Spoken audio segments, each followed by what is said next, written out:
Donc, on va faire les fois schéma de Ava Dassa, Bat Miriam, et le deuxième c'est Amy Batsara. Amy Batsara. Alors maintenant, donc, dans l'Haftara de Rosh Hashanah, on a une Haftara toute spéciale qui est connue sous le nom de l'Haftara de Chana. Je ne sais pas si vous avez entendu parler. Alors, la Haftara de Chana, c'est la suivante. C'est une dame c'est un monsieur qui s'appelle Kana. Il a deux femmes. Dans les deux femmes, il y en a une, a priori, qui l'aimait mieux, c'était Chana. Mais Chana, elle n'avait pas d'enfant. Elle n'a pas d'enfant. Il y a la deuxième femme qui avait des enfants.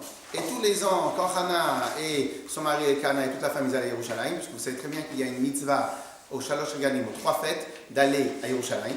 Donc ça s'appelle, qu'on appelle Aliyah al-Regel. On va au Beth Amikdash. On avait une mitzvah de se faire montrer au Beth Amikdash et de voir le Beth Amikdash. À ce moment-là, on avait donc tout le monde allait au Beth Amikdash. Elle avec son mari. Et tous les ans au Beth Amikdash, elle pleurait. Alors à l'époque, c'était pas le Beth Amikdash, c'était le Mishkan. Tous les ans, elle pleurait, elle demandait à Kadosh Baruch Hu d'avoir un enfant. Son mari, à chaque fois, il essayait un peu de la calmer, mais tu n'as pas besoin d'enfant, tu es heureuse, plein de choses. Mais au final, elle ne se laissait pas calmer. Et il y a une fois où elle a piqué une vraie crise de nerfs. Elle est partie au Mishkan. Et là-bas, elle a pleuré, tellement elle a pleuré, que comme il y a marqué dans la Haftara, que même Eli, le Kohen de l'époque, le tzaddik de l'époque, le chef de l'époque communautaire des Bnei Israël, il a dit, mais on a le droit de rentrer soul au Beth Amikdash. On n'a pas le droit de rentrer soul au Beth Amikdash. Depuis l'époque de Nadav et Abihu, il y a une interdiction. Alors c'est vrai qu'elle ne faisait pas du service, mais en tout cas, ça ne se fait pas. Elle dit, non, moi, je ne suis pas saoul, c'est tellement je souffre, tellement que j'ai envie d'avoir des enfants, qu'en fin de compte, je me déverse mon âme devant Akadosh Baruch Hu. Ok? Alors maintenant, il y a une petite discussion entre les deux. Au final, Eli, il a compris qu'en vérité, cette femme-là, elle le faisait avec un cœur très très sincère. Il n'y avait pas Dieu préserve, ni qu'elle était saoule, ni qu'elle pensait mal. Et à la fin, il lui a donné une bracha. L'année prochaine, tu auras un enfant. Et comme ça s'est passé. De Elkana et de Chana, il y a eu l'enfant qui s'appelle Shmuel. Shmuel, tout le monde sait c'est qui. Shmuel Ishramudot, un des plus grands prophètes des Bnei Israël, et surtout un des plus connus, un des plus aimés des Bnei Israël, parce qu'il faisait... Miftaïm, il allait de ville en ville, il allait enseigner au Bnei Israël, etc. C'était un tzaddik. Donc l'histoire elle raconte la chose suivante. Qu'une dame qui s'appelle Chana, elle a voulu avoir des enfants, elle va au Mishkan, là-bas au Mishkan Shiloh, elle pleure, Akadosh Baruch Hu via l'intermédiaire de Eli, il lui donne une bracha. L'année d'après, elle a un enfant, et qu'est-ce qu'elle fait à la fin de ces 3 ans, quand elle a un enfant? Au bout de 3 ans, elle l'amène chez Eli pour qu'il parte faire son éducation, et elle a laissé Shmuel toute sa vie au Mishkan. Ça, c'est l'histoire qu'on raconte dans l'Haftara de Rosh Hashanah. La question évidente que le Rabbi va poser, parce que ça c'est une sikha du Rabbi, c'est quel rapport la fête de Rosh Hashanah et Chana? Alors, il est vrai que c'est parce qu'elle a prié à Rosh Hashanah, ou elle a eu un enfant aussi à Rosh Hashanah, mais concrètement, quel rapport? C'est parce qu'il y a une coïncidence de date. En vérité, nous savons que toutes les haftarot que nous faisons toute l'année, elles sont liées avec la paracha, elles sont liées avec l'événement. On fait pas, et nous, quand on cherche une liaison avec l'événement, ce n'est pas simplement une liaison de date. Oh, elle a eu un enfant à Rosh Hashanah, donc on va la ramener dans la haftara. En fin de compte, il faut qu'il y ait un lien, qu'il y ait un enseignement beaucoup plus profond que juste un principe de date, une coïncidence de date. Ok? Alors maintenant...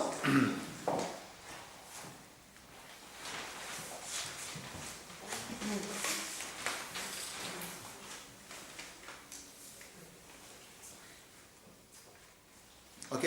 Alors maintenant sur cela, donc le Rabbi va demander pourquoi en vérité on a parlé de Chana dans l'Haftara. Ok. On va prendre la page 322, ça c'était le début, mais ce qui va être le plus important pour nous, surtout pour qu'on puisse essayer de terminer à l'heure, va être dans la page 322. Vous y êtes? C'est bon? Page 322, la colonne de gauche, ça commence par la petite lettre Dalet. Donc je vais lire vite, parce qu'on ne va pas faire une étude de texte proprement dit, mais de toute façon, vous allez comprendre. Ok? Vous y êtes? C'est bon? Alors, quand on prie à Rosh Hashanah, le Rabbi dit, on a vu qu'a priori, il y a 2 mouvements contraires totalement. On va les voir tout de suite. Il y a 2 mouvements contraires. Le mouvement, c'est le mouvement qu'on va apprendre tout de suite par rapport à Rosh Hashanah. Et le deuxième mouvement, c'est le fait qu'on va prier ce qu'on a besoin. En gros, le rabbi va dire, on va voir ça tout de suite, quel est le travail à Rosh Hashanah qu'on doit faire. On avait déjà travaillé l'année dernière, c'est pour ça que je vais en résumer. Hein? Alors, on va respecter pour l'instant le texte, on va voir. Rosh Hashanah ou Yom Adin al kol tzorkei Adam. Rosh Hashanah, c'est le jour où Dieu y juge toutes les personnes. On l'avait vu il y a 3 semaines, qu'en vérité Rosh Hashanah, c'est l'anniversaire de la création. Ok? C'est l'anniversaire de la création. Donc, de la même manière qu'Akadosh Baruch Hu, il a décidé de faire vivre toutes les créatures, tous les ans, à Rosh Hashanah, il demande, bon, qu'est-ce qui se passe avec celle-là, avec ce lion, avec cette gazelle, avec cette fourmi, avec cette personne, avec ce pays, avec ci, avec ça. Donc tous les ans, Akadosh Baruch Hu, il se repose encore une fois la même question. Ok? Et donc à Rosh Hashanah, nous on demande quoi? On demande à Akadosh Baruch Hu, envoie-moi de la parnassa, envoie-moi de la santé, envoie-moi plein de choses. Dans toute la prière de Rosh Hashanah, on va demander nos besoins. Donc on fait dans les mots. Donc, Kol Tzarkei Adam, en beruchaniyut, vehen begashmiyut.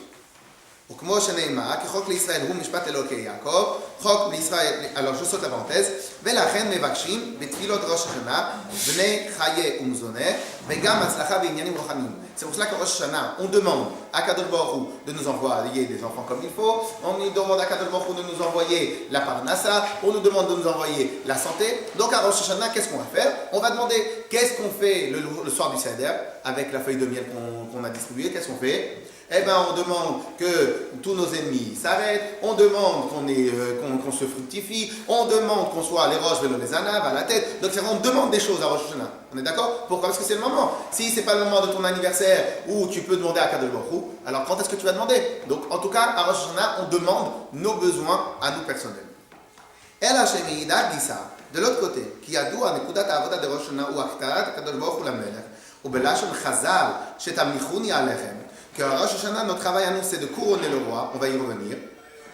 והכתרת המלך וקבלת מלכותו נעשות דווקא על ידי תנועה של ביטול בתכלית, כשהאדם משעבד עצמו לגמרי למלך, עד שאינו חש כלל ברצונותיו הפרטיים.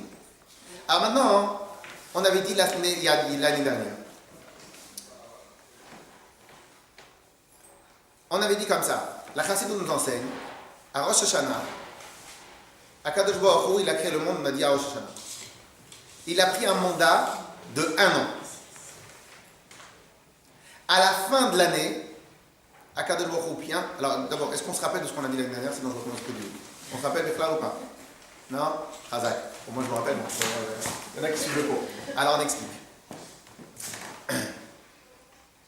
Quelle est la différence entre le premier Rosh Hashanah, donc la création du monde, et le Rosh Hashanah d'aujourd'hui par exemple?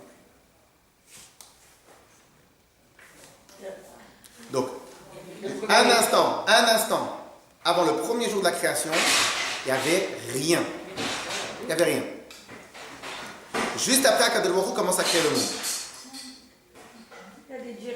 Le 6e jour, Dieu a créé l'homme. L'homme commence, Adam Arishon, il commence à servir Dieu. Ça, c'était le premier Rosh Hashanah. Donc, le 6e jour de la création était le premier Rosh Hashanah de la création, comme on l'a étudié. L'année d'après, Dieu est refait Rosh Hashanah. Quelle est la différence entre les deux? Quelle est la différence entre les deux? La faute, quoi d'autre? Il y a déjà un peu plus spirituel. Non, pas spirituel. La notion du pardon. Ok.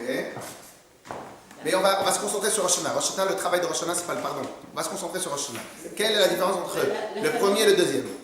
Le premier est fait, le deuxième, il nous donne des comptes. Il nous demande des comptes. Ah, très bien ça. Très bien. Nos enfants.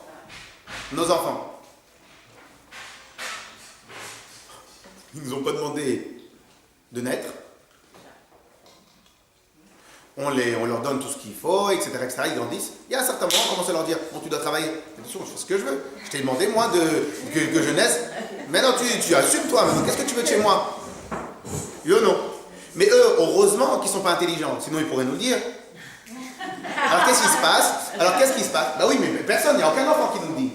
Mais en vérité, il pourrait nous dire, mais qu'est-ce que tu me demandes maintenant de faire mes devoirs, de faire tout? Mais je t'ai demandé, moi, quelque chose. T'assumes? Et donc, qu'est-ce qu'on fait? On se plaint pour la chambre, on se plaint pour les affaires, on se plaint pour le travail, on se plaint pour ci. Mais de quoi tu te plains? Si tu m'avais, l'enfant il peut dire, si tu m'avais demandé moi à l'avance, est-ce que tu voulais que je sois là ou pas? Alors, je t'aurais dit oui, non, pourquoi pas, j'assume. Mais tu m'as rien demandé. Donc maintenant, tu assumes. Cependant, c'est pas comme ça que ça se passe. Pourquoi? Parce qu'en vérité, la première fois, ce qu'on appelle chesed chinam, le papa et la maman, ils ont décidé de leur plein gré d'avoir des enfants. Après, on demande à l'enfant de faire du travail. Et selon le travail qu'il va fournir, va arriver les récompenses, va arriver l'attention qu'on va lui donner, va arriver ou les sourires, ou les non-sourires et l'énervement, etc., etc. Et la rigueur. Quelque part, les Habdil, on peut dire c'est la même chose avec Akadosh Baruch Hu. La première fois qu'Akadosh Baruch Hu il a créé le monde, ce qu'on appelle Chesed Chinam. Akadosh Baruch Hu il est venu, il a pris la totale responsabilité de tout, il a créé le monde, il a demandé la vie à personne. Une fois qu'il a créé le monde, il a mis Adam Arishon pour travailler, la Avod et Adama pour travailler la terre. Lorsque Adam Arishon il a commencé, il a dit, le premier, un des Teilim, Hachem Malach, Geout Lavesh, c'est Hachem le roi. L'année d'après, Hachem il dit, bon, maintenant je t'ai donné une année pour travailler, maintenant moi je me suis bien amusé. Est-ce que j'ai envie de laisser le monde encore en création ou pas? Est-ce que j'ai envie de laisser le monde exister? Hachem se retire, et là Adam Arishon il dit, non Hachem, sois encore une fois le roi sur nous. La différence entre les deux, c'est comme ça. La première fois, Hachem, il a fait Bechesed. Il n'a pas demandé de retour, il n'a pas demandé d'échange. La deuxième fois, qu'est-ce qu'il a fait, Hachem? Il a dit, ça dépend de votre travail. Que se passe-t-il tous les ans? Eh bien, tous les ans, on doit refaire la même chose qu'Adam Arishon. C'est quoi la même chose? On doit dire, Hachem Malach, Geout Lavesh. Hachem, on veut que ce soit toi notre roi. Encore mieux que cela, pour mieux préciser, dans tous les livres de Kabbale, de Chassidut, ils disent la chose suivante. Adam Arishon, Kadosh Baruch Hu, donc demain soir c'est Rosh Hashanah. Hachem il a eu un mandat de 1 an. Qu'est-ce qui va se passer demain soir? Hachem il va enlever sa couronne, il va la mettre de côté. Il va dire c'est bon maintenant je me retire du monde. Je me retire. J'ai plus besoin de ce monde. On m'a donné un mandat d'1 an. Je me retire. Et comme ça, jusqu'à jeudi matin, donc jusqu'à le premier jour de Rosh Hashanah. Le premier du jour de Rosh Hashanah, comme ça c'est marqué dans la Gemara, on doit sonner le shofar. Imru lefanai malchuyot, kedeshtatim tamlichuni alechem. Dites-moi devant moi les psukim de malchut, de royauté, comme ça je vais être le roi sur vous. Et de quelle manière on concrétise la chose? Bema, beshofar. À travers le shofar, on vient, on couronne le roi. C'est seulement,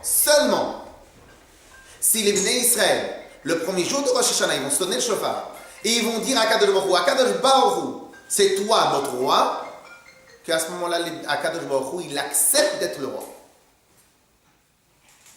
Entre-temps, lui, il a enlevé sa couronne, il n'est plus le roi. Quel va être le mouvement, le travail dans lequel nous, les Bnei Israël, on doit se tenir à Rosh Hashanah? C'est le mouvement de couronnement du roi. C'est pour ça que si vous avez remarqué, il n'y a même pas une seule fois les tachanoun dans Rosh Hashanah. Pas une seule fois on demande pardon à Hachem à Rosh Hashanah. Toutes les slichot qu'on fait pendant Elul, on ne fait pas à Rosh Hashanah. On va faire à Yom Kippour, ça oui. À Yom Kippour, toute la journée, on va demander pardon à Kadosh Baruch Hu. Pendant les 10 jours de pénitence, on va demander 10 fois à Kadosh Baruch Hu le pardon. À Rosh Hashanah, il n'y a pas un seul mot de tachanoun de supplication. Le seul travail qu'on va faire à Rosh Hashanah, le seul travail qu'on doit faire à Rosh Hashanah, c'est couronner le roi. Donc, et en fin de compte, il y en a beaucoup qui demandent, oui, mais c'est le jour du jugement. C'est d'air. Mais le jour du jugement, on a encore, juste après, on a Yom Kippour. Donc, il nous juge et après on demande pardon. C'est pas. Donc, le but essentiel de Rosh Hashanah n'est pas le pardon, n'est pas tant le jugement. Le jugement est une conséquence parce que c'est l'anniversaire. Mais quel est notre travail à nous? C'est de couronner le roi. Question. quel est le mouvement, comment on peut couronner un roi? C'est à vous de parler. Comment on fait pour couronner un roi? Devenant ses serviteurs. Comment? Devenant ses Très bien. Accepter ça. C'est la réponse, mais j'aimerais avoir, c'est la réponse, mais j'aimerais avoir plus d'étoffe. Étoffée. Soumission inconditionnelle. Soumission inconditionnelle, très bien. Quoi d'autre? Être à l'image de ce qu'il attend vraiment. Faire ce qu'il attend de nous. Alors, faire ce qu'il attend de nous, est-ce que c'est ce qu'on nous demande à Rosh Hashanah? Faire ce qu'on attend de nous. C'est précis, mais accepter tout Donc, autre. c'est pas ce jour précis. Donc, moi, je veux le mouvement de Rosh Hashanah. Pas le mouvement de après Rosh Hashanah. Quel est le mouvement de Rosh Hashanah? Vous avez donné la réponse déjà. Hein. Je veux juste que chacun participe. L'amour d'Hachem. Qu'est-ce qu'on a d'autre? Alors, Mechila, je répète. Hein. Vous avez donné la réponse. Alors, je répète les réponses qui ont été données. Devenir ses serviteurs. Devenir ses serviteurs. Et soumission totale. C'est ça? Inconditionnelle. Alors, faire teshuva. Est-ce que faire teshuva. Alors, 2 secondes. Ça veut dire quoi soumission inconditionnelle? Écouter toutes ces lois. Obéir. Écouter toutes ces lois. Quoi d'autre? Obéir. C'est quoi soumission inconditionnelle? C'est faire sans retour. Ça veut dire quoi sans retour? Ça veut dire que Vous pouvez faire des mitzvot aussi sans retour. Vous, vos enfants, quand vous leur faites du bien, c'est sans retour. non, rien à faire. C'est conditionnel, c'est sans limite et sans calcul. Ça n'apporte pas le retour. C'est sans limite et sans calcul. Inconditionnel. Mais donc, avec vos enfants aussi, vous attendez pas le retour. Vous n'avez pas une soumission inconditionnelle. Non, mais c'est sans condition. Sans condition, on est Je vous- Nos enfants, on les aime inconditionnellement. Oui, mais il n'y a pas de principe de soumission. Là, on a dit soumission inconditionnelle. Ça veut dire quoi soumission inconditionnelle? D'abord, alors venons réfléchir sur le principe de soumission. C'est tout accepter. Le principe de soumission, c'est quoi le principe de soumission? De tout accepter, d'être soumission, c'est d'être au-dessus. Le principe premier de soumission, c'est Reconnaître la supériorité. nous, on n'existe pas. S'annuler. On sait que ça. S'annuler. Attendez, mais vous avez là-bas, il parle pas, là-bas, parlez pas. Alors, c'est quoi le principe de s'annuler? C'est quoi le principe de s'annuler? C'est nous, on n'existe pas. Si maintenant, on ne parle pas maintenant des rois de pacotille, hein, on ne parle pas maintenant des rois qu'en fin de compte ils sont là juste pour faire des photos, on ne parle pas de ça. On parle d'un vrai roi. Vous allez voir le roi. Bon, moi je te prends comme roi, mais attention, hein. Avant 8h, faut pas m'appeler. Le roi, il est roi? Si maintenant le roi, on lui dit, t'es le roi, mais attention, regarde, moi j'ai des propriétés un peu à droite, un peu à gauche, s'il te plaît. C'est ce qu'ils faisaient avant les nobles en France, partout. Ils négociaient avec les seigneurs, etc., etc., etc. Mais pourquoi? Parce que là-bas, le roi avait peur, en France, des tiers états, ils avaient peur de ci, etc., etc. Mais Tachles, le vrai principe premier d'un roi, c'est pour ça qu'on en avait déjà parlé, que où est-ce qu'ils se font couronner les rois? Ils essayent dans leur temple à eux, d'église, etc. Pourquoi? Parce qu'ils veulent montrer qu'ils sont de droit divin. Pour qu'il y ait une soumission encore plus importante. Quel est le principe premier donc de la soumission? Annulation totale. C'est quoi le chat annulation totale? On n'existe pas, c'est ça le principe. Si maintenant toi tu dis, avant 8h vous ne dérangez pas monsieur le roi, ça veut dire quoi? Mais attends, t'existes alors. Si tu me dis que les propriétés que tu as dans le sud de la France, ils sont à moi, la vérité, il ne faut pas m'imposer dessus. Donc t'existes. Si maintenant tu dis, attention, moi mon fils, c'est un champion du monde de karaté, mais tu ne le prends pas dans ton armée, donc t'existes. J'aurais dit, attends, où j'arrive? Ou bien c'est un roi qui va user de la force pour asseoir son règne, ou bien il est dit, attends, moi, il est trop compliqué ce pays-là. Moi je ne viens pas. On est d'accord avec le principe ou on n'est pas d'accord avec le principe? Par exemple, vous parlez de l'appellation de l'ego, mais par rapport au roi ou par rapport aussi à l'armée? L'annulation de l'ego, là pour l'instant on parle par rapport à Kadosh Baruch Hu. Est-ce que vous êtes d'accord avec le principe? Oui ou non? Oui. Très bien. Alors maintenant, la Rabbi va poser une question toute simple. Rosh Hashanah, c'est le couronnement du roi. Donc, à plus forte raison vis-à-vis d'Hachem, qu'on doit s'annuler totalement. Oui ou non? Pas seulement qu'on doit s'annuler, on n'existe pas. À Rosh Hashanah, la seule chose qu'on va penser, c'est Hachem, tu es notre roi. Tout ce que tu vas demander, même pas on sait qu'est-ce qui a marqué, on est prêt à accepter la charte et on signe. Ça, c'est le mouvement Rosh Hashanah. Je peux savoir pourquoi on demande nos besoins à Rosh Hashanah. Mais question. Si maintenant le but premier de Rosh Hashanah, c'est de s'annuler totalement, pourquoi à Rosh Hashanah on demande que tu nous donnes plus de bracha, que tu nous donnes des enfants en bonne santé, que tu nous donnes, etc., etc., etc. Mais je n'ai pas compris. Le mouvement premier de Rosh Hashanah, c'est quoi? C'est l'annulation totale. Si je m'annule totalement, je n'ai pas de place pour moi. Et qu'est-ce que je fais à Rosh Hashanah? Je demande tout ce que j'ai besoin. Non, donc c'est pas bon. Alors le problème, c'est qu'on aurait pu dire que c'est pas bon ce qu'on fait. Mais c'est marqué dans la Tfila. Donc c'est même les Chachamim qui l'ont marqué.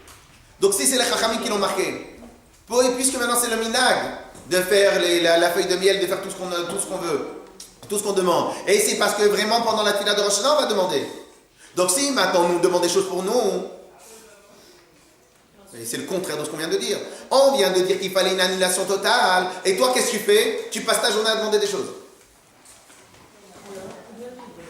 Le pire, c'est que dans la Haftara de Rosh Hashanah, de quoi on nous parle? D'une dame qui est venue demander des choses pour elle. Alors là, on ne comprend plus rien. Si tu me dis que Rosh Hashanah, la seule chose à faire, c'est quoi? C'est demander des choses pour nous-mêmes. Ça aide. Alors vas-y, fais-le. Mais en vérité, c'est pas ça, Rosh Hashanah. Rosh Hashanah, on couronne le roi. Principe premier de couronnement, c'est de s'effacer. Là, on n'est pas en train de parler avec un président, on n'est pas en train de parler avec un chef d'entreprise qui demande à des actionnaire de venir. Non, les actionnaires, ça n'a rien à voir avec la soumission. Les actionnaires, qu'est-ce que tu fais? Au contraire, tu les appâtes. En travaillant avec moi, vous allez gagner plus. En travaillant avec moi, vous allez devenir des meilleures personnes. En travaillant avec moi, ça n'a rien à voir, c'est actionnaire. Toi, ils sont pas soumis, au contraire, ils viennent que pour eux. On n'en a rien à fiche d'actionnaires, que tout le monde soit des actionnaires. Mais c'est ça le principe d'actionnaire. Le principe de royauté, ça n'a rien à voir avec ça. Le principe, qu'est-ce qu'il a dit Shmuel plus tard au Bnei Israël? Quand les Bnei Israël sont venus, ils ont dit à Shmuel, on réclame un roi. Qu'est-ce que Shmuel lui a dit? Vous êtes sûr que ce que vous voulez? Vous êtes sûr? Tant que vous avez un tzaddik qui vous suit, qui vous dirige, vous êtes bien. Chacun il a sa propriété, chacun il a ses affaires. Mais si vous allez demander un roi, comme ça le Shmuel leur dit, si vous allez demander un roi, vos propriétés seront à lui. Vos plus beaux jeunes hommes et vos plus puissants jeunes hommes, ils seront des chefs dans son armée. Vos chevaux, il les utilisera, c'est de l'impôt, il les utilisera pour faire son char. Vos forgerons, ils devront travailler pour lui. Vous êtes soumis. Donc comme ça, Shmuel leur a dit, mais vous appartenez plus à vous-même.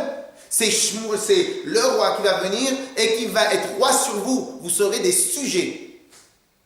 Donc le principe de royauté, nous on ne connaît pas ça. Pourquoi on ne connaît pas ça? Parce qu'on ne connaît pas c'est quoi le principe du roi. Au passage, une fois pour rigoler, j'avais dit pourquoi maintenant les Marocains, ils ont été un peu plus attachés à la Torah qu'en vérité que dans tous les autres, peut-être comme ça pour rigoler, j'ai dit comme ça, parce qu'en fin de compte là-bas ils avaient un roi.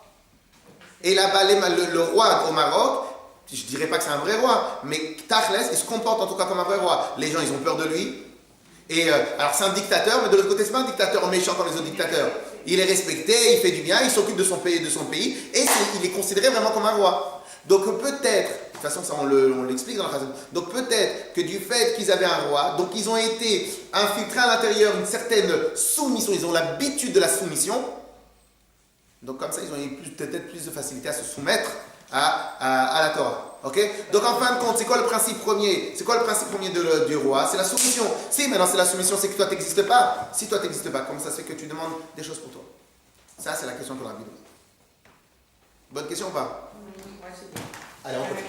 C'est quoi la réponse alors? La semaine prochaine. Allez, page 323. Normalement. Alors. Ah, vous avez le droit de ne pas vous soumettre, on n'est pas encore au Rosh Hashanah. Alors, page 323. Véalo, c'est les choses qui sont contraires. Véalo, Omed à Adam, Bevitul, Betach, Betlamelech. À Rosh Hashanah, la personne, il est complètement annulé. La La personne, il oublie totalement tous ses besoins.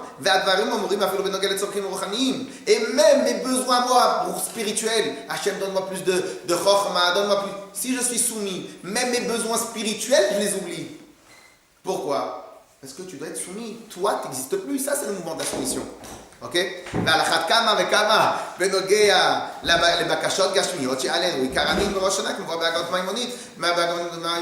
Et donc, à plus forte raison, les besoins matériels sont encore plus grossiers que les besoins spirituels. Et malgré cela, donc dans un moment, tu ne devrais rien demander. On saute la parenthèse en bas.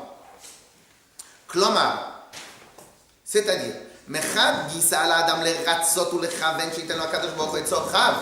d'un côté, une personne doit demander à Kadosh Baruch Hu de lui donner tout ce qu'il a besoin. Et donc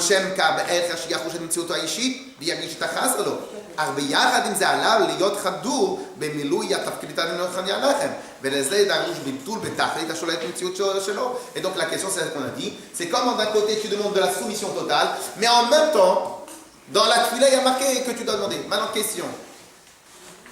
Si maintenant je suis un bon juif,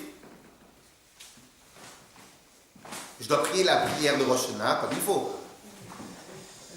Si je suis un bon juif, est-ce que pendant la prière de Rosh Hashanah, je dois baser la prière ou la bâcler ou je dois la faire avec Kavana? Avec Kavana. Au moment où dans la prière de Rosh Hashanah il y a marqué Akadosh Baruch Hu, donne-nous ça, et donne-nous ça, et donne-nous ça, et donne-nous ça. Je dois le faire avec Kavana, je dois le faire avec intention, je dois le faire avec profondeur, ou je dois le faire bâclé. Je dois le faire avec Kavana, puisque c'est marqué dans la prière. C'est pas moi qui choisis le texte. Donc d'un côté, on nous demande une soumission totale, et en même temps, on nous dit « et de la Kavana quand tu demandes pour toi ». Compris la question? Alors maintenant, je vais vous dire juste à l'oral ce qui est marqué dans le paragraphe. Et en vérité, le rabbi dit qu'en vérité, c'est une même question, on l'a pendant la Mida de tous les jours. Pourquoi la même question là pendant la Mida de tous les jours? Est-ce que vous savez pourquoi pendant la Mida, c'est la seule prière où on n'a pas le droit de bouger? Dans la Hamida, quand on fait la Hamida, Shmona Esrei, la tefila de la Hamida, c'est la seule prière où on est censé ne pas bouger. Pas seulement cela, c'est qu'en vérité, selon certains avis dans Shulchan Aruch, même faire comme ça, on n'a pas le droit. Pourquoi? Parce que le principe de la Hamida, c'est que nous, on se trouve devant Akadosh Baruch Hu. Et c'est pour ça que pendant la Hamida, on n'a pas le droit de faire un seul geste, on doit rester comme ça. Même si vos enfants, ils arrivent, ils tirent la veste, etc. Il faut rester de marbre. On n'a pas le droit de bouger. Pourquoi? On est devant Akadosh Baruch Hu. Comme ça. Alors pour celles qui vont se rappeler un peu, dans le principe de la Hamida, on est au niveau de Hatzilut. C'est quoi le niveau d'Hatzilut? Tous les autres niveaux c'était avant. Dans la Hamida, c'est au niveau d'Hatzilut. C'est quoi Hatzilut? C'est où il n'y a plus de place pour rien du tout, on est devant Akadosh Baruch Hu. On est d'accord? Et ça, c'est la raison pourquoi on n'a pas le droit de bouger. Ça, c'est la raison pourquoi on ne bouge pas, on ne cligne pas des yeux, on ne tourne pas à droite, on ne tourne pas à gauche, on regarde le livre, on ferme les yeux maximum. Et comme je vous l'ai dit tout à l'heure, il y en a certains qui ne bougeaient pas. C'est certainement certains amis. Et est-ce que quelqu'un peut me dire exactement de quoi est composé les 19 bénédictions qu'on a dans la Hamida? Les 3 premières, c'est des louanges à Hachem. Les 3 dernières, c'est des louanges à Hachem. Et les autres, au milieu, c'est quoi? Donne-nous de la chorma, donne-nous de la refoua, donne-nous de la parnassa, ramène-nous Mashiach, etc. Et donc, le rabbi dit dans ce petit séif, il dit qu'en réalité, cette même question, on peut la poser à moindre échelle, parce qu'on ne peut pas comparer l'anniversaire du couronnement avec tous les matins à Rosh Hashanah. Tous les matins, c'est des petits couronnements. Mais concrètement, la question, c'est la même. Comme pendant la Hamida, que toi, tu te trouves devant le roi et tu n'as même pas le droit de bouger une oreille, et à ce moment-là, tu parles que de toi. Donc, en finale, ça s'appelle, est-ce que c'est le mot paradoxe? Est-ce que c'est comme ça qu'on dit? En tout cas, en hébreu, on dit, c'est le contraire. C'est complètement contraire. D'un côté, on te demande une soumission, de l'autre côté, tu ne fais que de parler de toi. Donc, si toi, tu existes, c'est pas une soumission. Si c'est une soumission, donc toi, tu n'existes pas. Mais je peux m'en remettre et vous demander des choses si je me remets à lui. Hein? Oui, mais ça veut dire Pas facilement. Si vous demandez des choses, parce que vous vous en remettez à lui, c'est très bien. C'est ce qu'on appelle l'aïmouna. C'est ce qu'on appelle l'aïmouna. Mais de l'autre côté, au moment où on vous demande la soumission, c'est hors jeu et hors contexte de demander des choses pour soi. Vous êtes d'accord avec le principe ou pas? Je sens qu'à la fois je peux me remettre à lui. À Rosh Hashanah, vous allez tout dire. on ne sait même plus savoir quoi dire. Alors là, je ne sais plus. Je me soumets à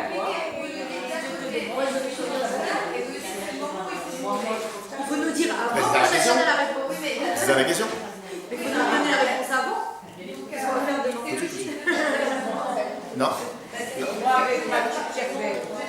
Dans la collaboration volontaire, on a demandé le couronnement du roi. On a demandé les vrais Israël ont demandé un roi.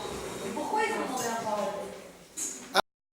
Alors là-bas dans le Passouk, ils ont demandé parce qu'ils voulaient ressembler à tout le monde. Ils voulaient être dirigés. Et pourquoi ils veulent diriger? Parce qu'ils avaient besoin de quelqu'un pour chez les deux. Non, parce que chacun il était comme il fallait. Chacun ils avaient à l'époque, à chaque fois qu'ils étaient dans des problèmes. En plus là-bas en plus là-bas, il y a marqué clairement qu'à chaque fois qu'Israël faisait Torah mitzvot, Akadosh Baruch Hu les protégeait de tout. Dès qu'ils tombaient, ils recevaient des claques. Et après, ils faisaient tchouva, etc., etc. Vous prenez, pour celles à qui ça intéresse, vous prenez les premiers livres de Shoftim, juste après Yoshua. C'est extraordinaire. De toute façon, c'est important que chacun connaisse un peu notre histoire, parce qu'en fin de compte, l'histoire elle se répète tellement l'histoire se répète, qu'en fin de compte, au lieu d'aller ici, on va prédire l'avenir en regardant le passé, et c'est facile. C'est le même film, juste que les acteurs, ils ont changé d'époque. Et c'est le même film, et avec les mêmes acteurs, et avec tout la même chose. Ok? Donc, ça, c'est à l'époque où ils ont demandé le roi. Mais venons réfléchir bien dans la soumission. Moi, on me demande d'être chef quelque part. Et maintenant, tous ils vont dire, ah oui, mais attention, moi je travaille de temps à temps, moi je travaille de ci, moi je travaille de ça. Laissez-moi tranquille. Laissez-moi tranquille. Vous demandez à quelqu'un qui a des choses à faire. Vous lui demandez, s'il te plaît, viens travailler, tu vas être notre dirigeant. Bon, ok, pourquoi pas, qu'est-ce que vous me proposez? Voilà, il y a ci, il y a ça. Vous arrivez pour être dirigeant, et dès le premier ordre, vous avez que des noms, mais laissez-moi tranquille, j'étais bien là où j'étais. Un roi, si on veut qu'il soit roi, on ne parle pas des rois de pacotille, on ne parle pas des rois qui attendent que ça. Si on veut qu'il soit roi, la seule et unique manière de le faire décider, de le faire décider d'être roi, c'est la soumission totale. Oui, parce que le corollaire être roi, c'est une énorme responsabilité. C'est-à-dire, Il y a ça, et parce que roi, c'est pas président. Roi, c'est pas président. Non, mais vous avez donné l'exemple tout à l'heure du roi du Maroc. Je veux dire, le roi du Maroc, c'est un tyran. Mais le tyran, entre guillemets, le bon tyran, le bon dictateur. Mais c'est quelqu'un qui a énormément de responsabilité. Je veux dire, il doit s'occuper de son peuple. Donc, plus on monte dans la hiérarchie, plus on a des responsabilités. Donc, la soumission, ça. Et lui, il ne peut pas perdre son temps à gérer les égos. Oui. Il doit passer son temps à produire. Mais en même temps, son peuple a quelqu'un à qui demander. Non, mais On est entièrement d'accord. Mais là, ici, moi, c'est pas la fonction du roi. C'est le couronnement du roi. Comment le roi accepte de devenir roi. Vous savez quoi? Pour mieux prendre. De toute façon, vous avez compris, mais on va juste rajouter un petit peu. tous les rois sont dictateurs d'office. Oui, la seule différence entre un dictateur et un roi, c'est que le dictateur, il pense à lui, le roi, il pense au peuple. Alors maintenant. Le roi, c'est égal au dictateur. C'est lui qui. Non, c'est pas. Oui. Mais c'est la différence. C'est Les dictateurs sont son peuple. Alors maintenant, juste un instant. On va prendre un grand professeur. On va prendre un grand professeur, quelqu'un qui passe toute sa journée dans des livres. On va prendre quelqu'un qui est demandé entre guillemets de partout pour faire des conférences. Le monsieur, il a aussi, je sais pas quoi, c'est un héritier, il a de quoi manger jusqu'à la fin de ses jours, et il vit une vie pleine, spirituelle, intelligente, etc. etc. On est d'accord? Donc, quelqu'un de très très bien et intelligent, bien, il n'a aucun besoin d'argent. Ce monsieur-là, alors qu'il est épanoui, comment? Alors qu'il est épanoui. Le monsieur, il est épanoui. Vous voulez lui demander de devenir roi. Comment vous faites? On ne parle pas des rois qui n'ont rien d'autre à faire. On ne parle pas des rois qui ont un problème, ils attendent juste leur retrait de président. On ne parle pas de ça, sans citer personne. On ne parle pas de ça. On ne parle pas de ça. On parle de quelqu'un qui a tout ce qu'il faut en tant que non-roi. En tant que non-roi. Je vais le louer. Le louer, non. Pas seulement le louer. Le louer, il en a rien à fiche des louanges. Vous savez pourquoi il en a rien à fiche des louanges? Parce qu'il est tellement plus élevé que nous. Qu'en final, justement, il est tellement plus élevé que moi. Je suis petite que je te demande, que je me soumets de façon à tout le monde si je puisse avoir la chorma, l'élévation. Alors comment on fait pour le persuader de devenir roi? J'ai besoin de toi. On se soumet entièrement. J'apporte ta générosité. Non. Il faut le séduire. On lui dit qu'on a Et comment vous le séduisez? Le lui promettre de s'abaisser. Fidélité, amour, Le promet de quoi? Promet de quoi? Promet de quoi? Comment? Mais qu'est-ce qu'il a de plus? Qu'est-ce que vous allez donner? Vous allez donner un salaire? Non, d'avoir un Il est héritier, c'est un héritier. C'est un rentier le monsieur. Non, mais Vous c'est allez de donner quoi? représenter. Le peuple, il est là pour représenter son roi. Si on demande un roi, ça veut dire qu'on Non, se c'est le roi qui soumet est à dans le peuple. C'est pas son qui va représenter le mieux le roi, c'est son peuple. Si le peuple va bien, ça veut dire que le roi est bien. Non. Je répète l'exemple. L'exemple est très important, parce que les Havdil, c'est le meilleur exemple qu'on pourrait donner pour Akadosh Baruch. On ne parle pas d'un roi, on ne parle pas d'une personne qui n'a rien à faire de la journée et qui attend qu'on l'appelle pour avoir fait quelque chose. On ne parle pas de quelqu'un qui n'a pas de quoi manger à la fin du mois, qu'en fin de compte, il attend une fonction pour pouvoir être payé. On parle de quelqu'un qui est rentier, qui est héritier. Il a besoin de rien. Et pas seulement qu'il a besoin de rien, c'est qu'il fait déjà énormément de choses. Quelqu'un, professeur, il écrit des livres. Il aime réfléchir, il aime faire des choses, il aime penser. Quand maintenant tu vas lui demander d'être roi, tu vas le mettre dans un carcan, tu vas le limiter. Il transmet. On dit qu'on a besoin. Mais il transmet déjà. On dit qu'on a besoin de lui. Oui, mais à plus grande échelle, Voilà. s'il est roi. À plus grande échelle, on va voir. Alors, comment quelqu'un... Ah non, c'est madame.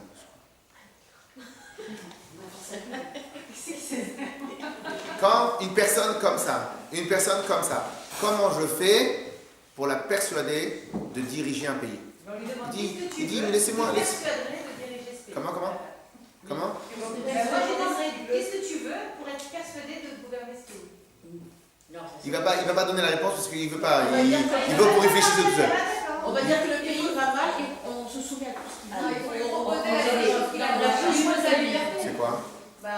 Une femme, peut-être qu'il veut dire, mais il y a forcément quelque chose qu'il n'a pas, sinon il a cette Mais qu'est-ce qu'il a Il pas? a tout. Qu'est-ce qu'il a pas?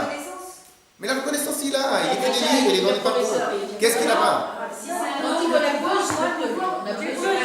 Mais il a du pouvoir.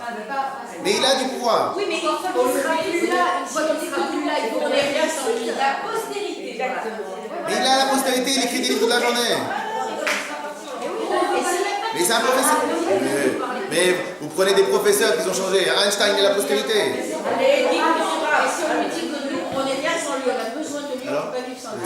J'entends la réponse. J'entends la solitude. Il n'est pas solitude. Il n'a pas de solitude. Il n'a pas de solitude, il a ce qu'il faut. Mais il les a écrits, les idées. Il a inventé des choses. Mais elles ne vont pas être vécues maintenant, elles vont être vécues plus tard. Mais il en a la fiche là, son peuple, tout le monde l'aime déjà, il est sollicité. Si on lui dit qu'on a besoin de lui, on a besoin de lui, C'est exactement la même scène que l'année dernière. On est au même endroit, on a les mêmes cheveux et personne n'a Et le pire, c'est que j'ai déjà donné la réponse tout à l'heure. Le pire. Alors maintenant, la seule chose que cette personne-là ne peut pas faire, vous savez c'est quoi? La seule chose qu'il ne peut pas faire. Alors, tout à l'heure, il y en a une qui a dit, la seule chose que cette personne-là ne peut pas faire, la seule et unique chose, c'est de appliquer ses idées à très grande échelle. À très grande échelle. C'est la seule chose qu'il ne peut pas faire. S'il le fait tout seul, on parle qu'il a que des bonnes idées, hein. On parle qu'il a des bonnes idées pour que les gens y soient heureux, on parle que des bonnes choses. S'il est tout seul, il va... S'il est tout seul, il va écrire des livres. Dans 10 ans, 15 ans, 20 ans, quand il sera mort, peut-être les gens vont commencer à dire « Ah, il était peut-être intelligent, le monsieur. » Et ça va prendre des fois des centaines d'années jusqu'à que les choses, elles marchent. La seule chose qui peut peut-être un peu le changer d'idée, c'est lorsqu'il a la capacité de faire quelque chose qu'il ne peut pas faire. La seule chose qu'il ne peut pas faire lui tout seul, c'est de faire à très grande échelle, de faire des bonnes choses à très grande échelle. Le seul moyen, c'est d'avoir un peuple qui le suit. Si maintenant,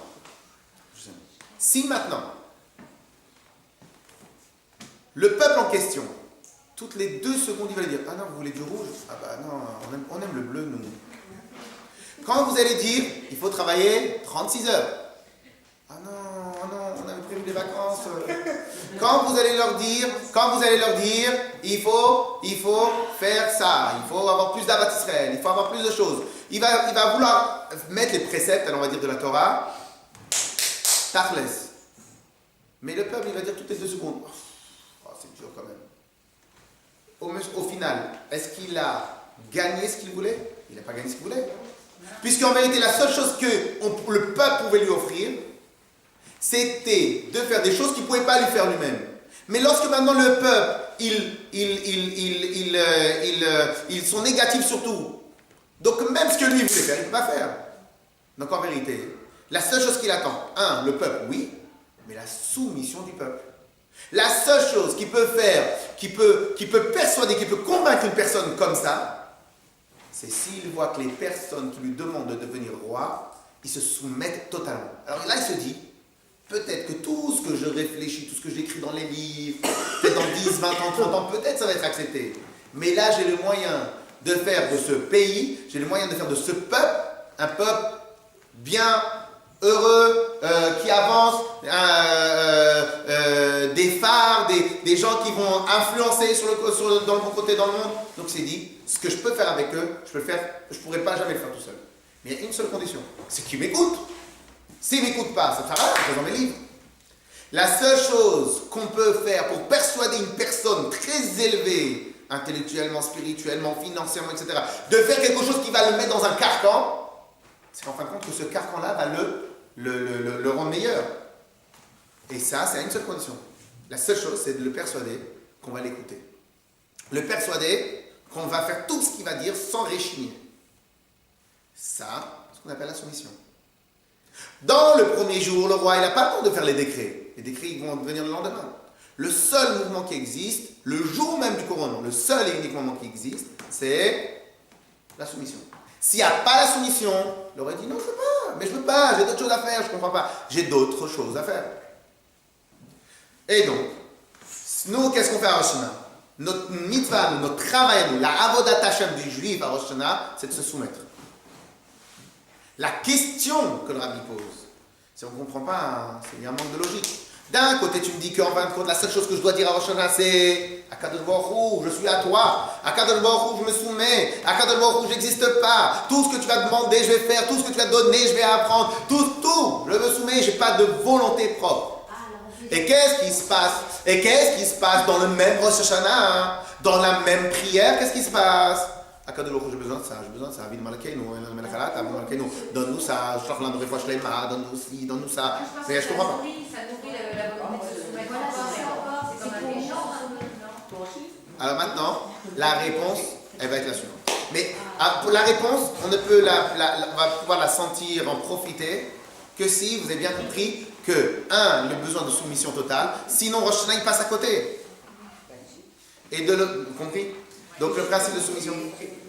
Donc à Rosh Hashanah, au moment du shofar, on est censé se tenir comment au moment du shofar?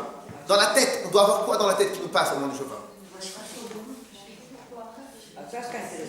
Non, là c'est grave parce que, Baruch Hashem, vous êtes tunisienne, et qu'on nous a appris, depuis qu'on est petit, on nous a appris l'angoisse à Rosh Hashanah. C'est comme ça qu'on nous a appris depuis qu'on est petit. C'est le jour du din, le jour du jugement, et tout, etc. Mais c'est pas ça l'essentiel à Rosh Hashanah. Du chauffeur, non, c'est le réveil.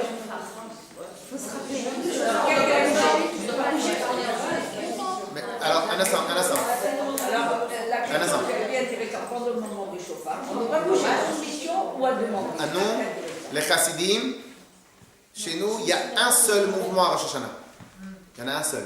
Pas le mouvement de peur, pas le mouvement d'angoisse, pas le mouvement de jugement, pas le mouvement de tout ça. On a un seul mouvement dans la chassidoute à Rosh Hashanah. Un seul. La soumission. Soumission. On vient, à Kadosh Baruch Hu, on est à toi. Ok? Clair. Ah maintenant, oui.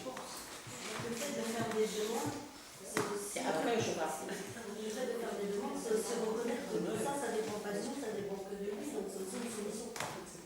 Entièrement d'accord. Et pourquoi vous attendez le lendemain? Attendez le lendemain. Non, attendez le lendemain.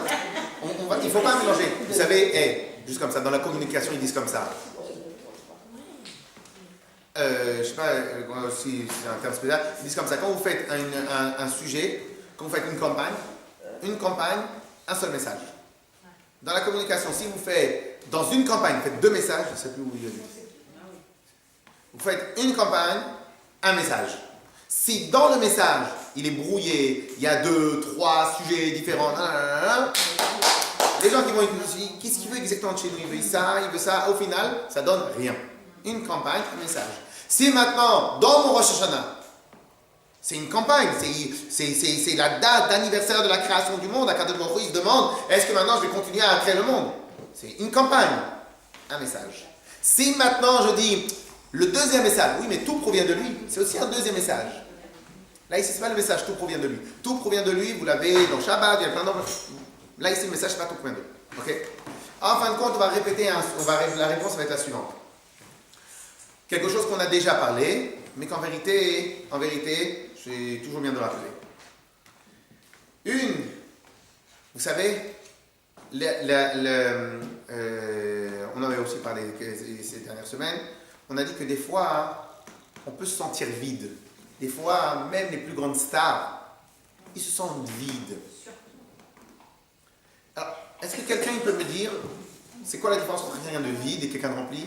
À l'intérieur, il n'y a pas de boyau, c'est ça vide. À l'intérieur, il n'y a pas de tête. À l'intérieur, il est comme tout le monde. C'est quoi le principe de vide ici? Vous avez expliqué que par rapport à la star, c'était un don chez elle. Elle n'a rien. Alors, oui. Mais je veux parler du principe. Quelqu'un peut m'expliquer c'est quoi pour un homme vide? Il n'y a pas d'amour, il n'y a pas Alors, on va accepter pour une femme. Allez-y. Il n'y a pas de but, il n'y a pas d'envie, il n'y a pas de futur, pas d'objectif. Mais c'est pas clean avec vous parce que vous dites 10 sujets en même temps, vous êtes obligé d'en tomber sur un. Je sais, j'ai mis 5 questions dans ma question. Pas de but. Alors, c'est quoi le vide? Vide veut dire que je ne sais pas pourquoi je suis là.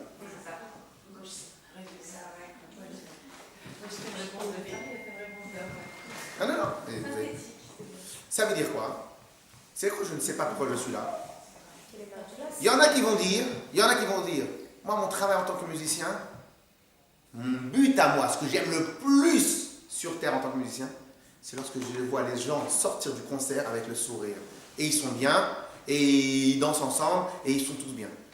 Et à chaque fois que je chante, mon but réel, c'est ça. Et donc, qu'est-ce qui se passe? Pour lui, c'est un cercle vertueux. Quand il chante dans le petit cabaret, eh ben, il a vu les gens sortir avec le sourire.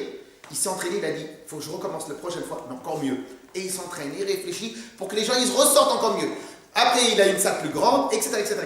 Jusqu'à qu'il arrivait et il les a fait sortir, ils avaient des bonnes sensations, ils avaient envie, entre guillemets, si possible pour un stand musicien, aussi dire là, il en existe un comme ça. Ok? Une autre personne, que c'est un autre monsieur, il va faire autre chose, lui c'est un professeur, son but à lui, c'est, il dit, mon but à moi, c'est que les gens ils réfléchissent d'eux-mêmes, ils travaillent, ils comprennent, ils ont envie d'apprendre, etc. Quand il voit ses élèves qui sortent de la terminale, ils sortent de la seconde, et il voit qu'en fin de compte, il leur a donné une envie, il y a un Rosh Yeshiva, alors je ne vais pas dire son nom, mais il parlait comme ça, que tellement il aime étudier, mais tellement, c'est-à-dire que pour lui c'est ça, maintenant, il ne parle pas beaucoup, tellement il aime étudier, c'est qu'en vérité, tous les élèves qui passent par sa yeshiva, alors lui il a une petite yeshiva de 10 élèves, parce que c'est pour faire la shkechut, tous les élèves qui passent par sa yeshiva, ils ressortent, ils sont brouillés dans le cerveau, ils ont envie d'étudier, de prendre un livre. Tellement il vit la chose, tellement il est fait, il leur donne plaisir. Donc maintenant vous avez un professeur qui fait ça. Donc lui, qu'est-ce qui se passe? À la fin de la terminale, ou à la fin de la classe, à la seconde, il voit que ses enfants, ses élèves, il a réussi à leur donner une envie. Comment il se passe l'année d'après? Il est rempli le monsieur. Il est rempli le monsieur. Le monsieur quand il sort, quand il va dormir le soir, il est bien. Le matin quand il se lève. Pourquoi? C'est le cercle vertueux. Il est persuadé qu'il est là dans ce monde. Il est persuadé qu'il est là dans ce monde pour faire ça. Il réussit ce qu'il fait. Après peut-être il va être pris par une université pour donner dans un amphithéâtre de 200 élèves. Et alors à ce moment-là, dans les 200 élèves, il va réussir, etc. Si demain, ce même professeur, devant 200 élèves, il n'y arrive pas parce qu'il ne sait pas maîtriser une notion en classe, il dit attends, ça me sert à quoi? Vous gagnez plus d'argent? J'étais bien moi avant avec mon petit salaire. Donc, ou il se réhabitue et donc il refait les choses encore en mieux, ou bien il retourne. C'est quoi le principe de vide? C'est qu'on ne sait pas pourquoi on se lève, on ne sait pas le pourquoi. Donc, le vide, c'est le but, l'objectif, on ne sait pas pourquoi on est là. Ok? En gros, c'est contenter quelqu'un, en fait, d'être rempli. Ça rapporte toujours Non, mission. C'est sentir qu'on fait le pourquoi on est là. En gros, c'est ça. En gros, c'est ça. Peut-être c'est pas ça maintenant le moment, mais en gros, c'est ça. Des fois, les gens, vous voyez pas que des fois, les gens, jusqu'à l'âge de 30 ans, 40 ans, même un peu plus après, ils vont courir dans tous les sens pour gagner beaucoup d'argent, pour faire beaucoup de choses. Et à l'âge de 40 ans, 45 ans, ils se calment, ils disent, mais pourquoi je me bats? Et qu'est-ce qui s'est passé? Non, qu'est-ce qui s'est passé? Parce qu'en vérité, la raison pourquoi il se bat depuis le début, il ne savait pas pourquoi. Il ne savait pas pourquoi. Lui, il se bat parce que comme tout le monde parle d'argent, etc., donc il se bat pour avoir le maximum d'argent. Et alors, qu'est-ce qui se passe? Et à la fin, 40 ans, 45 ans, qu'est-ce qui se passe? Au moment où les choses elles vont d'elles-mêmes, où elles tournent d'elles-mêmes, et que lui, il a un peu plus de temps à réfléchir, il demande, pourquoi tout ça? Mais pourquoi tout ça? Et ainsi de suite. Vous ne voyez pas tous les grands milliardaires, à la fin, qui se passent, ils donnent beaucoup d'argent. Je n'ai pas compris, qu'est-ce que ça fait pendant tout ce temps-là? Pourtant, tout ce temps-là, je me suis fatigué à avoir. Bon, maintenant que je vois que ça ne sert plus à rien, ça change quoi entre 1 milliard et 2 milliards, et 3 milliards et 4 milliards? Il va faire quoi de plus? Et à la fin, il est obligé de revenir sur une autre manière de vivre. Un instant. 2 secondes. Donc cela veut dire que dans tout ce qu'on fait, dans tout ce qu'on a, dans tout ce qu'on possède, dans tout ce qu'on va faire dans la journée, dans notre vie, il y a une question, le pourquoi on fait. Si maintenant on va avoir d'apparnassa, mais pourquoi tu vas avoir d'apparnassa? Pour avoir d'argent. Et pourquoi tu veux avoir d'argent? Pour aller en vacances. Ok, pourquoi tu vas en vacances? Parce que j'ai beaucoup travaillé, donc en réalité j'ai besoin de me reposer de vacances. Donc au final, en vérité, tu te fatigues toute l'année pour après aller en vacances, comme ça tu peux encore fatiguer. Vous connaissez la blague. On mange. Pourquoi tu fais du sport? Pourquoi tu fais du sport? Parce que j'ai beaucoup mangé. Ah ok, très bien. Donc tu fais du sport pour perdre ce que tu as mangé. Mange pas, t'as pas besoin de faire du sport. Mange pas, t'as pas besoin de faire du sport. Mais qu'est-ce qui se passe? Au moment où il mange, il a complètement oublié le but du pourquoi de manger. Donc il est à fond dedans, il mange. Et après, au bout de 3 mois, 4 mois, 5 mois, 10 mois, il voit que ça ne veut plus rien dire. Il va se fatiguer pendant 10 mois pour perdre tout ce qu'il a mangé. Tu as perdu à la base du temps, de l'argent, de la fatigue, plein de choses parce que tu as mangé. Qu'est-ce que tu fais maintenant? T'es faux. Donc maintenant, tu te refatigues pour perdre ce que tu as fait pour manger. Pourquoi? Parce qu'au moment où il est parti pour manger, il a oublié le but pour lequel il mange. Au moment où il est parti pour travailler, il a perdu le but pour lequel il mange. Il travaille. Très bien. Question.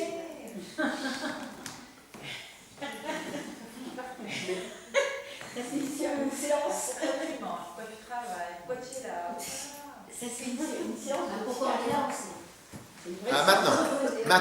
Maintenant. Et au final, quand les gens ils ont 70 ou ils n'ont plus rien à faire, alors des fois ils reviennent à la Torah, des fois ils reviennent à commencer à réfléchir, mais pourquoi on est là, est-ce qu'on a bien fait dans notre vie, etc. Et à ce moment-là ils commencent à se poser des questions. Maintenant on va se les poser les questions maintenant à notre âge. Le pourquoi on fait, nous, en tout cas dans la Torah, le pourquoi on a été créé, il est simple, c'est pour satisfaire Akadosh Baruch Hu. Et pourquoi nous on est là? C'est pourquoi nous on est là. Pourquoi Dieu il nous a donné notre Chokhmah? Pourquoi il nous a donné notre vie? Pourquoi il nous a donné tout ça? Ce n'est pas autre chose que de faire la mission pour laquelle on est venu dans ce monde-là. Si notre mission à nous, c'est d'être coach, alors on doit faire notre mission à nous, c'est d'être coach et de faire du bien aux autres. Si maintenant après j'expliquerai. Pour connaître sa mission, déjà il faut se connaître soi-même. Vous pouvez aller voir Madame Lévy, pour se connaître soi-même, et à la fin on va essayer de savoir pourquoi on est là. Mais en tout cas, déjà la première chose, c'est quoi la mission d'un maître Abad? C'est une mission C'est accueillir les gens. Ramener les gens, diffuser la Torah. Si maintenant, au lieu de ramener des gens et diffuser la Torah, je fais tout pour que les gens ne viennent pas, et quand ils arrivent, je ne parle pas de Torah, je parle du retour de... Hein? Je fais quoi? Hein? Eh bien, on va me demander, mais à quoi il sert? Donc ça. Ah, maintenant, le rabbi va dire la chose suivante. Allez. Un instant. Alors maintenant, le rabbi va expliquer la chose suivante. Le paradoxe. Comment, le jour de la soumission, je demande mes besoins à moi, ce paradoxe-là, il n'existe que si à Rosh Hashanah, je pense à moi. Mais si à Rosh Hashanah, en vérité, je ne pense pas à moi, si à Rosh Hashanah, au moment où je demande les choses,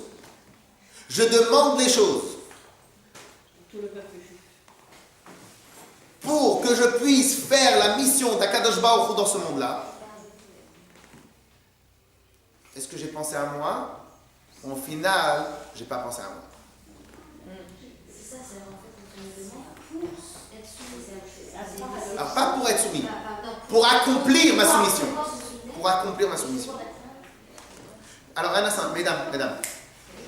Le meilleur exemple de cela, vous savez c'est lequel? Le meilleur exemple parfait de ça, c'est Hannah. Oui. Pourquoi Hannah? Qu'elle demande quelque chose.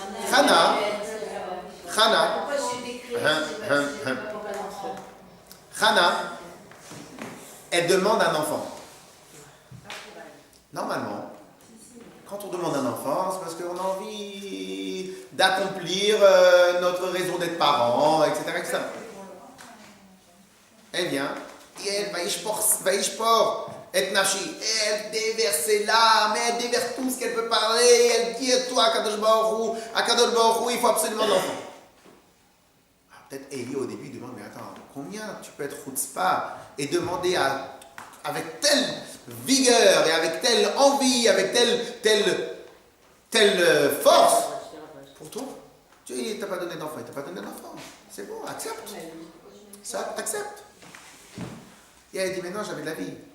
Je pleure parce qu'en vérité, je veux absolument avoir un enfant. Bon. Et a priori, il a compris qu'en final, il avait en face d'elle une dame qui ne voulait pas juste avoir un enfant. Peut-être un peu plus de ça. Passe la première année, elle a un enfant. Deuxième, troisième. À l'âge de 3 ans, qu'est-ce qu'elle fait? Au lieu d'en profiter et de faire la maman juive, viens mon fils, viens avec moi, on va faire les couscous, viens, je t'apprends à faire les chalotes, viens, tu vas être mon copain et tout. Alors, au lieu de ça, qu'est-ce qu'elle fait? Elle l'amène jusqu'à la fin de sa vie, elle l'amène au Mishkan pour qu'il serve à Kadosh Baruch Hu.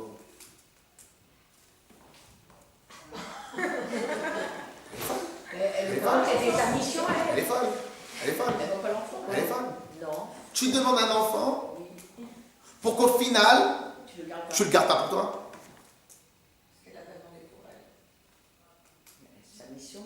Parce qu'en vérité, elle était persuadée.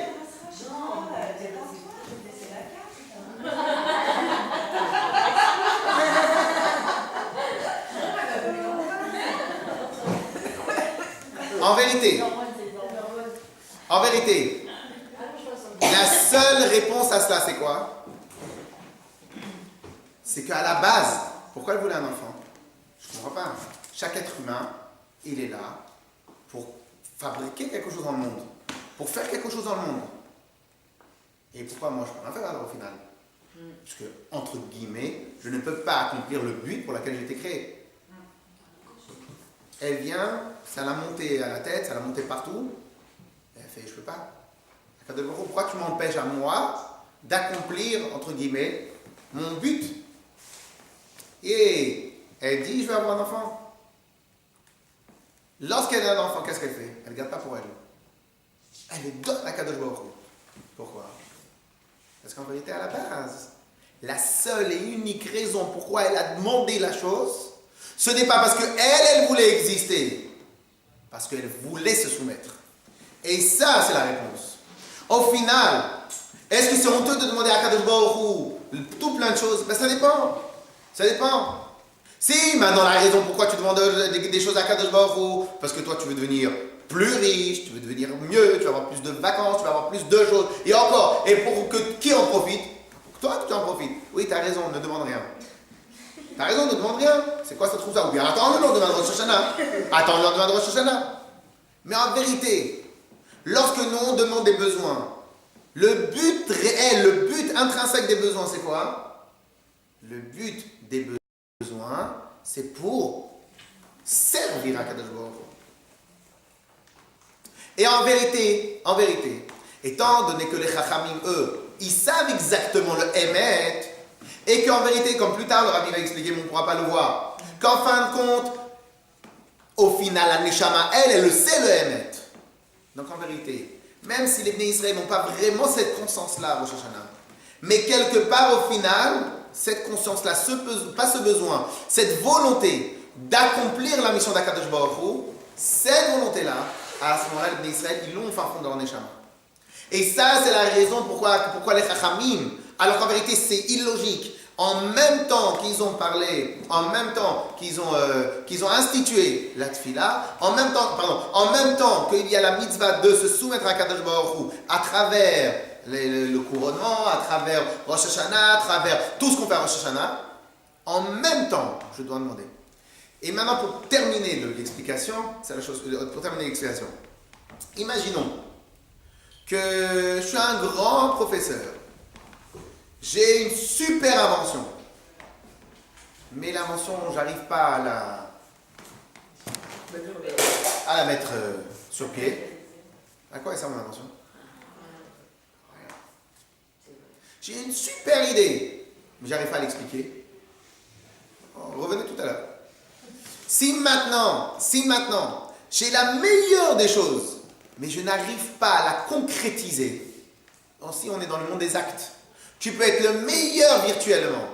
Si maintenant dans les actes, t'es pas là. On est dans le monde des actes.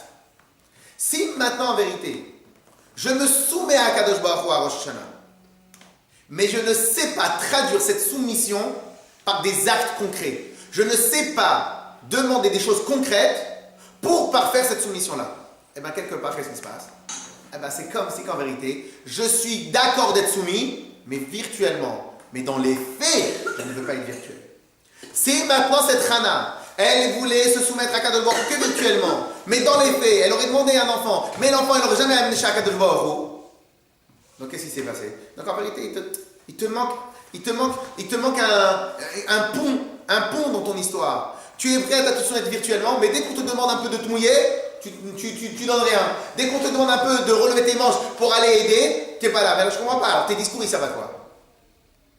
Donc en vérité, tout le principe, c'est quoi? C'est de réussir à concrétiser dans ce monde-là réel tout ce compris. Et donc ça, c'est le principe de Rosh Hashanah. Donc en fin de compte, le Rabbi l'explique.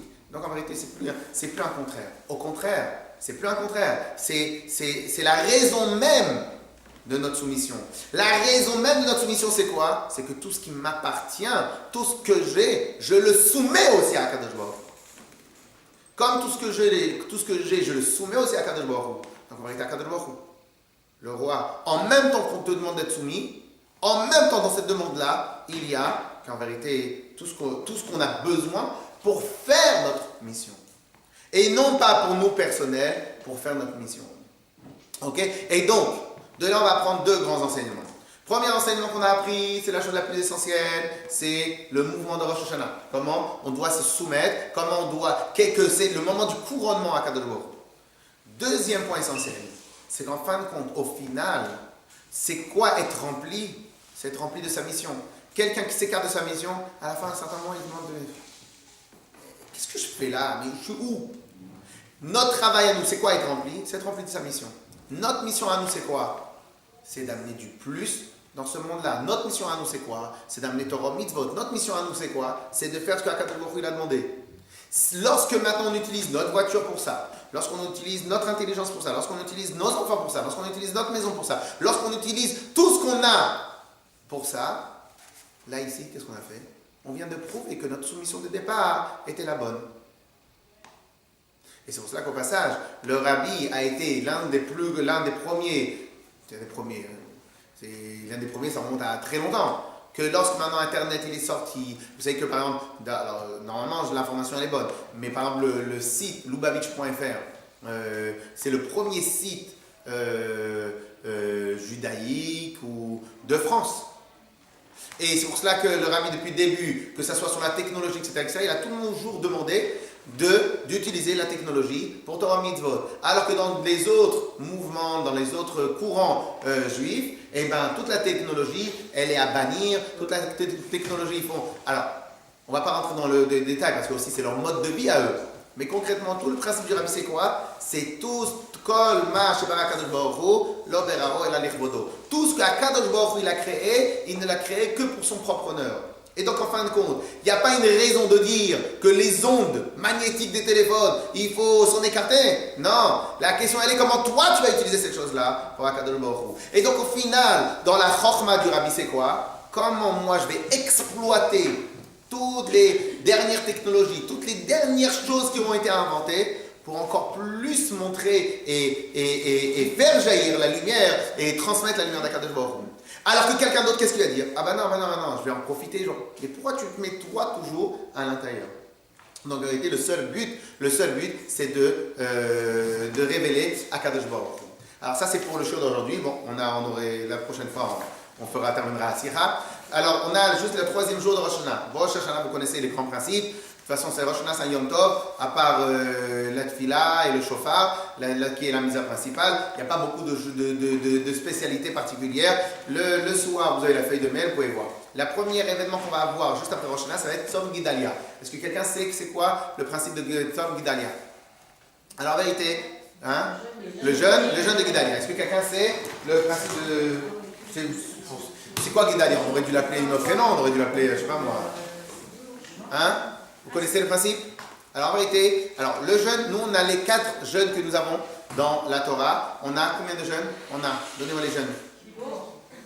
Kippour, c'est écrit dans la Torah. On a les autres 4 jeûnes. C'est quoi Tisha B'Av? Esther. 17 Tammuz. Gedalia. Vous en avez oublié un? Le jeûne de premier-né. Le 10 Tevet. On est d'accord? Très bien. Les 4 jeûnes. Alors, le jeûne de Purim est un jeûne qui s'est passé, qui a été institué pour d'autres raisons. Le jeûne des premiers-nés, c'est pour une autre raison, et ça, ils ont leur khumrot, ils ont leur particularité halachique. Par contre, les 4 jeûnes qui sont dans l'ordre chronologique, 17 Tammuz, parce qu'on commence à partir de Nissan, donc 17 Tammuz, 9 Av, Tzom Gedalia et le 10 Tevet, c'est 4 jeûnes qui ont été institués par les prophètes sur tous les événements qui sont passés pendant l'époque de la destruction du Beth Amikdash et pendant cette époque-là. Alors en réalité, le 10 Tevet va représenter la mise en place par l'armée de Nebuchadnezzar par les armées ennemies du siège autour d'Yerushalayim. Et que le siège autour de Yerushalayim, il a été le déclencheur des plus grandes catastrophes, des plus grandes, parce qu'il y avait une famine à l'intérieur de Yerushalayim, il y avait des guerres civiles presque, il y avait des choses, les gens à l'intérieur de Yerushalayim, ils ont souffert d'une manière extraordinaire. Et donc, le 10 Tevet est le siège, quand l'armée est arrivée, elle s'est mis en face de Yerushalayim, et pour empêcher les gens de pouvoir se provisionner, en manger, etc. etc. Le 17 Tammuz va être la fissure dans le mur de Yerushalayim, donc là où les armées elles ont commencé à rentrer, et 9 Av va être la destruction de Beth Amikdash, et le Tzom Gedalia c'est quoi? Alors Gedalia était un tzaddik qui s'appelait Gedalia ben Achikam. Alors ça c'était à l'époque de Nabucodonosor.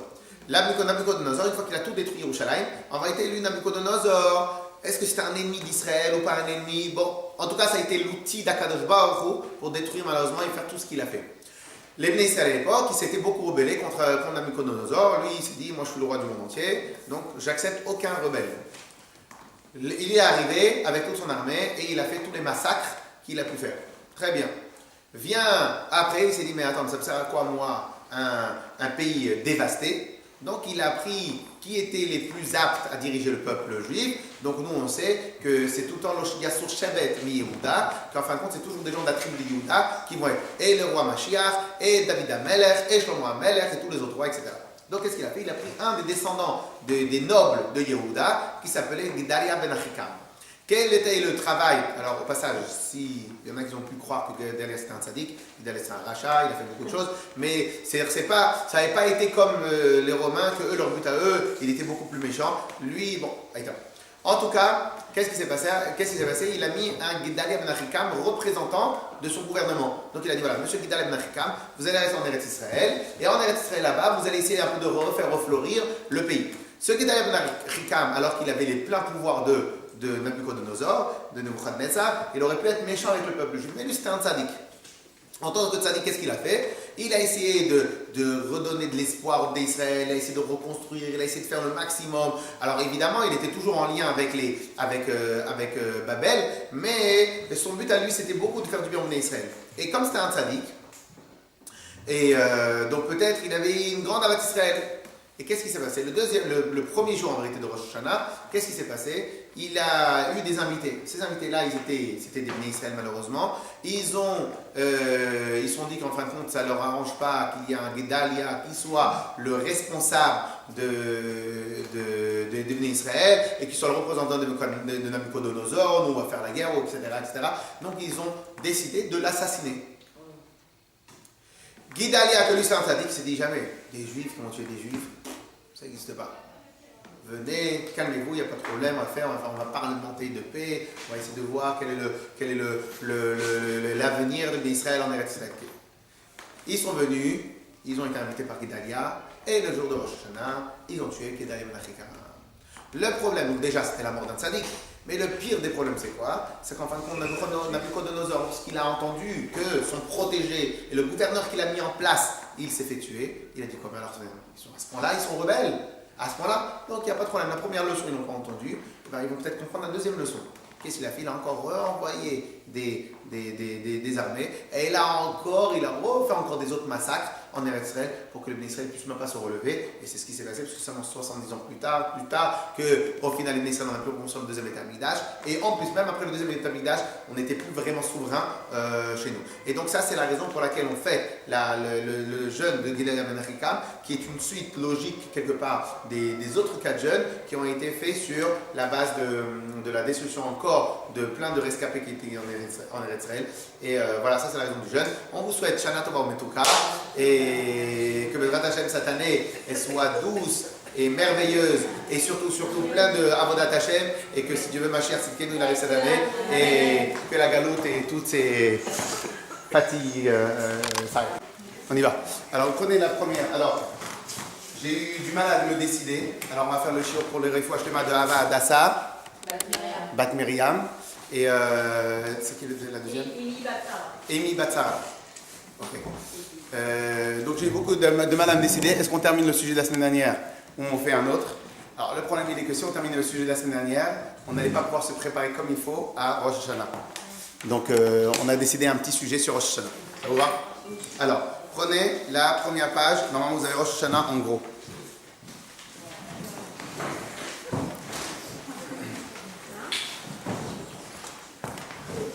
Qu'est-ce qu'il y a, Madame Elie? Rosh Hashanah en gros, c'est bon?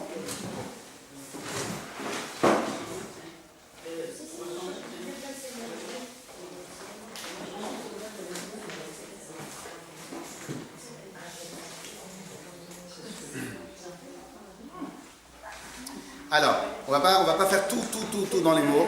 On va pas faire tout dans les mots parce que peut-être, vous avez?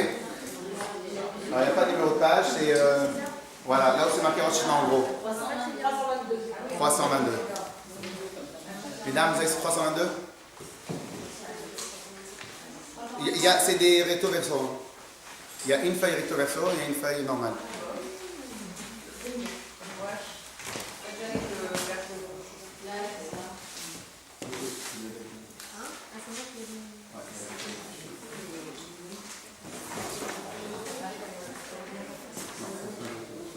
Qui a pas?